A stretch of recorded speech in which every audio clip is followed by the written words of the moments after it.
Welcome back. Well, the month of August was a bad one for Joe Biden, with his approval rating sinking to an all-time low as the White House tries to manage multiple crises, many of their own making, from Afghanistan to the chaos at the southern border. On top of that, the latest jobs report shows employment in August missed expectations by almost 500,000. Outnumbered co-host and former White House press secretary Kayleigh McEnancy is here to react. Kayleigh, good morning. So great to have you as always. Good morning. Good morning. Have you seen anything like this kind of a stunning collapse, and does it surprise you at all?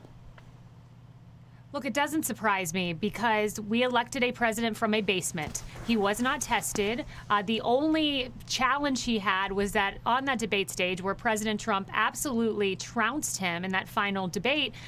So we elected someone without any real scrutiny who had, by the way, a horrible record in foreign policy. We've all heard the Gates quote about him being wrong on every major foreign policy decision. So all of a sudden, a few months in, 8 months in, people realize, oh, wait, inflation's coming. So he has a 39% approval rating on the economy.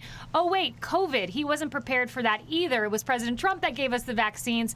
All of a sudden, his poll numbers tanking there. Crime, immigration, you name it. And then the Afghanistan withdrawal, which I think just crystallized in everyone's mind how incompetent, how much of a buffoon this president actually is. Yeah, what is it about Afghanistan? Because crime numbers have been there. The border we've had the images, they've been shown, inflation, unemployment, not to mention a number of other issues have all been there. But Afghanistan seems to really left an imprint on people and have sent his numbers south. What is it about that? I can tell you what it is, Pete. You know, they're contrary to what the left says. They say we don't have any binding principles as Americans as they try to wipe away the things that unite us. But one of those central principles is caring for one another, is not leaving another American behind. It's central to who we are. I don't have to tell you, Pete, it's central to the military, as you know well.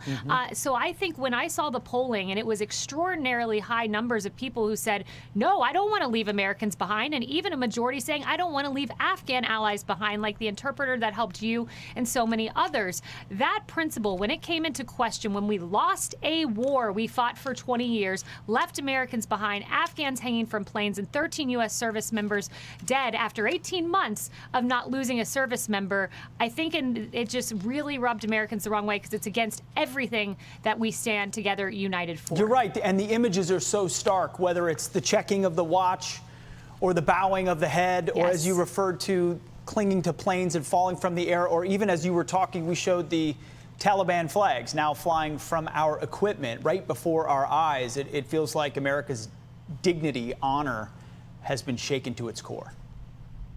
Yeah, you just hit the nail on the head there too, Pete. It's compassion, and I think Joe Biden misled the country. I'm this big compassionate guy. That's what he did on the campaign trail. He had some teary-eyed moments, and Americans said, I want that compassionate guy.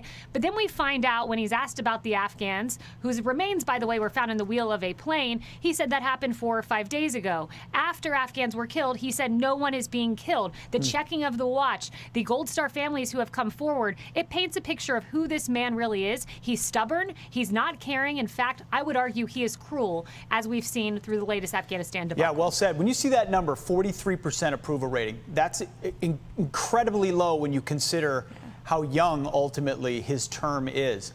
If you were to look at where they would look to recover that number, where does an administration like this go to say, all right, right now they're trying to go to the $3.5 trillion bill, Green New Deal bill. Where do they turn to try to bring that north?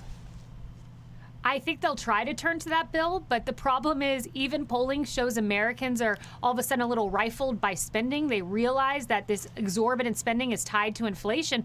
I don't think they have anywhere to turn because an administration like this needs to autocorrect, needs to acknowledge, wait, Trump's border policies were working. Wait, the way he wanted to get out of Afghanistan was the right way. Wait, his economic policies were working. As we know, Black and Latino people in this country had more opportunity than ever before, their median income going up the highest. There's more opportunity for more people, but it takes an autocorrect. It takes saying, wait, that guy was doing something right, and I don't think our stubborn president has the ability to do that. No, you're right. I mean, they can't autocorrect because they believe what they're doing, even if it's undermining and crushing our country in the process. Well, Kayleigh, you're going to be on the Big Saturday show, am I right? Big Saturday and Sunday show, 5 p.m. here on the Big Channel.